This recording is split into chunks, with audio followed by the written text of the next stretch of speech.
Dari dulu punya dua kerinduan banget sebenarnya, yaitu punya hidup yang berdampak buat orang lain dan juga punya mimpi untuk punya usaha. Cuma sering banget berasa saya tuh nggak punya apa-apa atau kelebihan yang benar-benar khusus untuk saya bisa ngewujudin itu.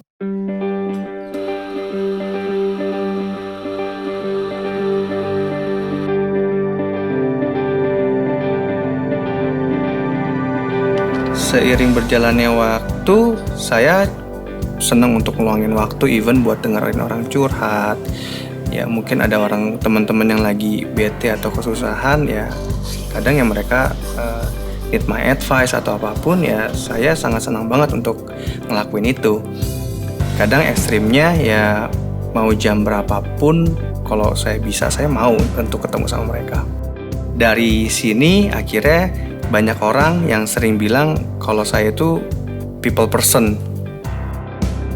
Setelah menikah, istri sempat komplain akan hal ini. Saya banyak meluangkan waktu buat teman-teman saya. Saya belajar buat komitmen sama yang namanya quality time sama family. Kita set waktu quality time. Istilahnya jadi ada waktu yang saya sama istri udah sepakat hari apa, itu adalah misalnya hari saya sama dia. Hari apa adalah hari saya sama anak-anak. Nah, jadi itu udah gak boleh diganggu-gugat sama siapapun.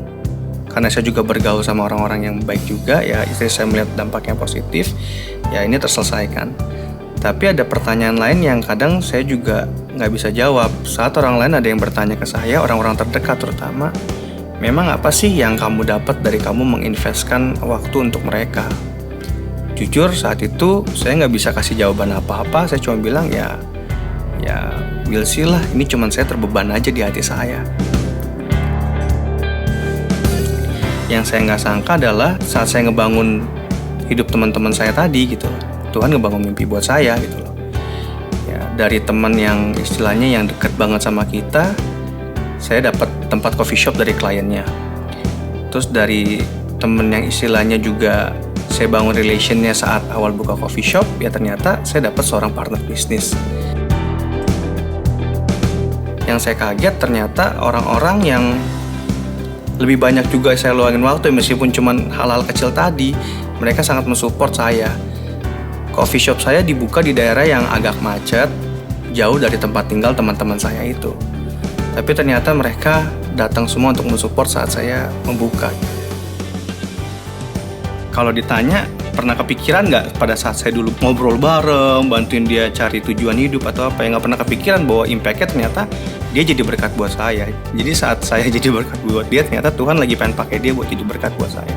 Yang which is ternyata itu jadi jembatan ke yang mimpi saya yang pengen banget dari dulu.